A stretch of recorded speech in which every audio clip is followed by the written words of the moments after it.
Hey team, week 2, video 2 of my open prep series. This week I'm going to talk about sleep and recovery, playing off of last week with dialing in nutrition habits. This week it's going to be about dialing in our sleep and recovery habits. Again, giving us lots of time to try and manage those and start that early so that by the time the open comes, just a part of our regular routine and we have that all set. Okay, so first off, sleep to me is one of the most important things you can do for proper recovery. It's when our body gets the most recovery. It's resting, can metabolize, repair our muscles. If we're not getting proper amounts of sleep, it can have negative effects on our muscle damage and like decrease strength and power. So making sure you're getting lots of sleep will help in the gym, as well as a lot of other things as well. So last week talking a little bit about nutrition. So say you have some nutrition goals, weight loss goals, whatever it is, if we're not getting proper amounts of sleep, that's going to affect our nutrition. Lots of the times when we're not getting enough, hormones get released and they're unregulated. So ghrelin is one of those that will get released with inadequate amounts of sleep, which will increase appetite, which will also decrease the production of leptin, which tells your body when it's full. So those two together, your increased appetite from ghrelin, leptin goes down, you now don't know when you're full or not. You're gonna have this really dangerous combination, which can lead to just binge eating, snacking late at night, stuff like that. So not only we're not getting enough sleep, but now we're also affecting the nutrition part of it, okay? Also, big thing is your immune system helps with that, strengthening your heart.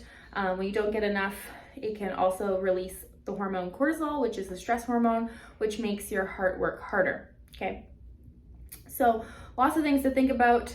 And again, the list goes on and on, talking about sleep, mental state, anxiety, depression, how we deal with those things. If we're not getting proper amounts of sleep, it's also hard to regulate those. So think about that when you are getting ready for bed every night. What can you do to get the most restful night's sleep? Now, lots of times people think, oh, I was in bed for 8 hours. I must have slept the whole time.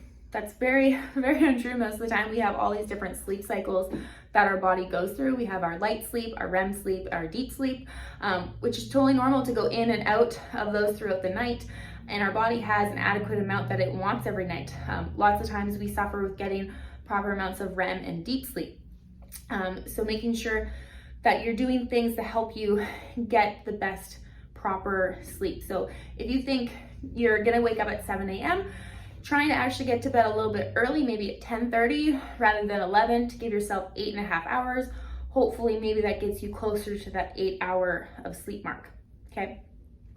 Tips that you can think about to get the most out of your sleep.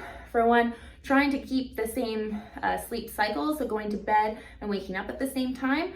That will help get your cycle on track, make your body start to tell you when it's ready to go to bed. We'll also start naturally waking up, and that's even better for our regular circadian rhythm, okay? Also, trying some things that will help would be like yoga, stretching, meditating, something to put yourself into relax mode. Other things that they've said help: warm baths, showers, believe it or not, eating some carbs before bed can help you. So they aren't the enemy. So a little bit, you don't need a lot, but a little bit of carbs can help you fall asleep faster as well. Reading, journaling, what your sleeping environment is like. So making sure it's cool.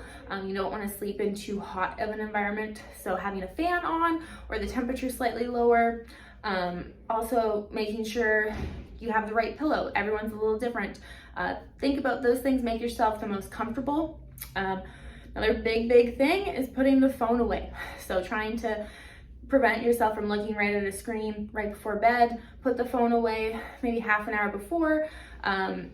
Lately, I've actually been trying to do that myself. I get in the bad habit of finding myself on Reels and looking at those. So my goal now is actually trying to read 20 minutes before bed instead. And I've already noticed a huge difference in my sleep. Like, I'm falling asleep way faster. So trying to put your phone away sooner, the better.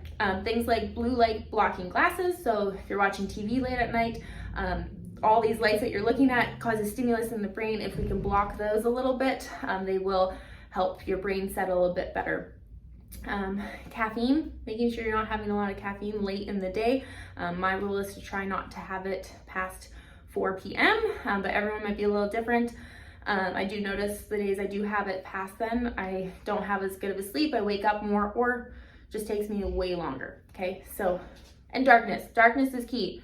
If it's too light, there's things happening, it's harder to fall asleep. I use a sleep mask just to keep it even darker, but getting proper blinds, stuff like that, blocking like lights if you have TVs and stuff in your room, putting a cover over those. So little simple things that can help you have a better sleep, okay? So again, that's one of the most important things. Another thing is gonna be obviously our stretching and mobility. Trying to get the habit. I know a lot of people leave the gym saying, I'll stretch at home. How many actually do? So getting in the habit of being like, okay, instead of just watching my TV show, maybe I'll stretch while I'm doing it, or in commercial breaks, I'll do the couch stretch, something like that, just to get yourself in the habit. Personally, I find following something can help. So apps, lots of CrossFitters use GoWOD or ROMWOD. I actually use an yoga app. It's called Down Dog. I really like it, and all of these apps very similar. You can set to what you want to focus on. Do you want to use like longer stretches? Do you want to do more of a flow? You can set the time. So if you want to spend 20 minutes, it will cut it down and give you something to do, and you just follow it. So for me, I find that really keeps me accountable, keeps me following it.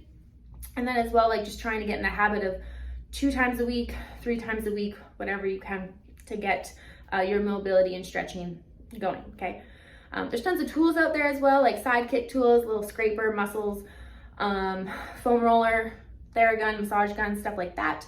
And again, these are all gonna start adding up, so you don't need to think expensive, but these little tools can definitely help in the long run with your performance.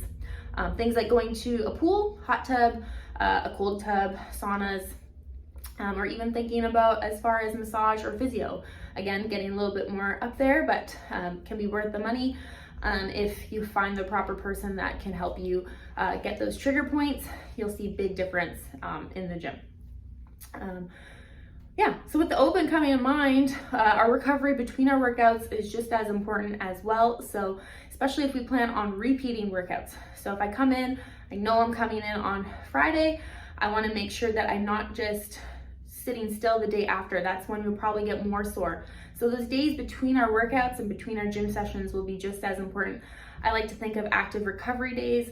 So going for a swim, a bike, light walk, something like that, just to flush the body. The muscles, get the lactic acid out of them, will delay the onset of muscle soreness and get you recovering faster. So if we can get in the habit of doing that again now, on Friday, if you do the open workout, I suggest doing some light movement.